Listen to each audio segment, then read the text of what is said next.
அனைவருக்கும் அன்பு வணக்கங்கள். வேலுண்டு வினையில்லை, மயிலுண்டு பயமில்லை, குகனுண்டு குறைவில்லை.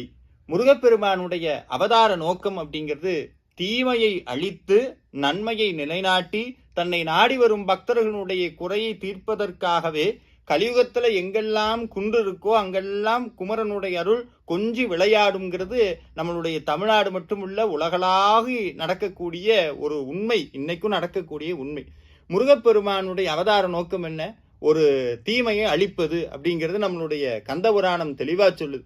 தீமைனா என்ன, அது எப்படி இருக்கும் அப்படிங்கிறதுக்கு உதாரணமா ஒரு குடும்பமே இருந்தது. அது என்ன குடும்பம் அப்படின்னா நம்மளுடைய சூரபத்மனுடைய குடும்பம். அவன் பண்ண அழிச்சாட்டியும் கொஞ்சம் நஞ்சம் இல்லை. ஏன்னா அவனுக்கு அப்ப வரைக்கும் புண்ணிய பலன் அவ்வளவு இருந்துதான். நீங்க அத்தனை பேருமே ஒரு கேள்வி கேட்பீங்கல்ல, இந்த கேள்வியை கேட்காத நபர் உலகத்துல இருந்தா அதிசயம்.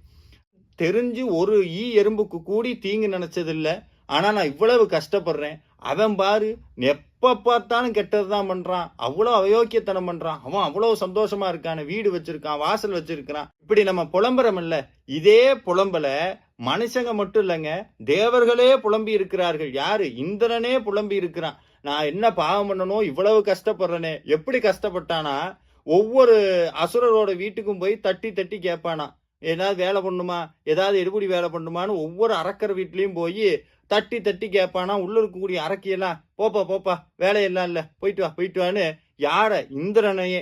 நினைச்சு பாருங்க, நீங்க ஒரு மிகப்பெரிய பதவியில் இருக்கீங்க, சாதாரண பதவி இல்லை. அண்ட சராசரங்களுக்கே அதிபதியாகிய சிவபெருமான் கொடுக்கக்கூடிய ஒரு மிகப்பெரிய பதவி இந்திர பதவி.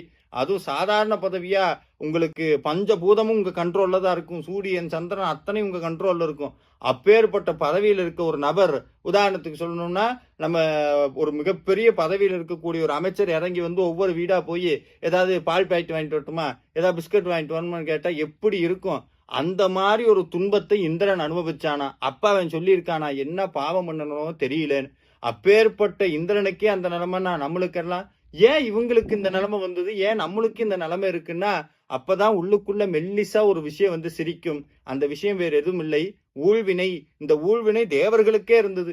ஏன் தேவர்களுக்கு அந்த வினை வந்ததுன்னா, தக்ஷன் சிவபெருமானை அவமதித்து ஒரு மிகப்பெரிய யாகத்தை செய்யறான். என்னைக்கு தான் வணங்கக்கூடிய கடவுளை ஒருத்தன் அவமதிக்கிறானோ அவன் இருக்கிற திசைக்கே நம்ம போகக்கூடாது. ஆனா இந்திரனும் தேவர்களும் என்ன பண்ணாங்கன்னா, அவன் கொடுக்கிற அபிர்வாகத்துக்கு ஆசைப்பட்டு இருக்கிற அத்தனை தேவர்களும் நேரா போய் தக்ஷன் நடத்தின யாகத்துல ஜோரா கலந்துகிட்டாங்களாம். இந்த நியூஸ் அப்படியே சிவபெருமானுக்கு போகுது. நினைத்தார் என்னன்னா, கடவுள் என்னைக்குமே தான் தான் அந்த பதவியெல்லாம் கொடுத்து அனுபவிக்கக்கூடிய அத்தனை சுகபோகங்களும் இறைவன் தான் கொடுத்தாங்கிறத மறந்து நான் தான் எல்லாத்துக்கும் காரணம் என்னைக்கு ஆட ஆரம்பிக்கிறோமோ, என்னைக்கு நான்கிற அகங்காரம் வருதோ அன்னைக்கு அந்த அகங்காரமே அவங்களை அழிச்சிருங்கிறதுக்கு மிகப்பெரிய உதாரணம் இந்த இந்திரன் தேவர்களுடைய கதை.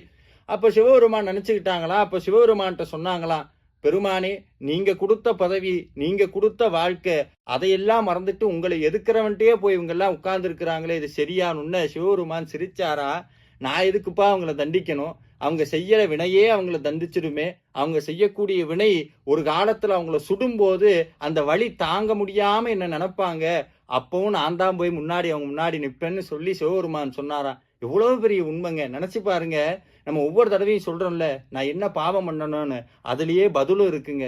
நீங்க எதுல ரொம்ப கஷ்டப்படுறீங்களோ, எந்த விஷயத்துக்காக ரொம்ப மனம் விட்டு வேதனையாக துடிக்கிறீங்களோ, அந்த விஷயம் ஏதோ ஒரு பிறவியில நீங்க பிறருக்கு கொடுத்தது அப்படிங்கிறத மறந்துடக்கூடாது. அந்த ஞாபகத்தை உணர்த்துவதுதான் வினையினுடைய கர்மாவினுடைய நோக்கமே தவிர வேற யாருக்குமே இல்லாம நம்மளுக்கு வந்து கஷ்டத்தை கொட்டணுங்கிறது அதுக்கு ஒரு நோக்கம் கிடையாது.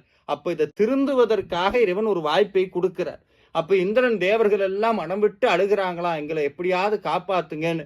அப்ப மனமிறங்கி சிவபெருமான் நினைத்தானா, நம்ம படைச்ச இந்த தேவர்கள் இவ்வளவு கஷ்டப்படுறாங்களேன்னு நினைச்சோன்ன தானே ஒரு வடிவெடுத்தாராம். அது வரைக்கும் சிவபெருமானுக்கு 5 முகம், தான் ஒரு வடிவம் எடுத்தார். ஞானிகள் மட்டுமே புலப்படக்கூடிய ஒரு மிகப்பெரிய ஒரு முகத்தோடு அதோ முகமும் சேர்ந்து 6 முகமாக இறைவன் அவதரித்து தேவர்களுடைய இடர்களை எல்லாம் களைந்தாரா. வேல்மாறல் விளக்க பகுதியில இன்னைக்கு நம்ம எடுத்திருக்கக்கூடிய வரி என்னன்னா, சுரர்க்கும் முனிவர்க்கும் மகபதிக்கும் விதிதனக்கும் அரிதனக்கும் நரதமக்கும் உறும் இடுக்கண் வினை சாடும்.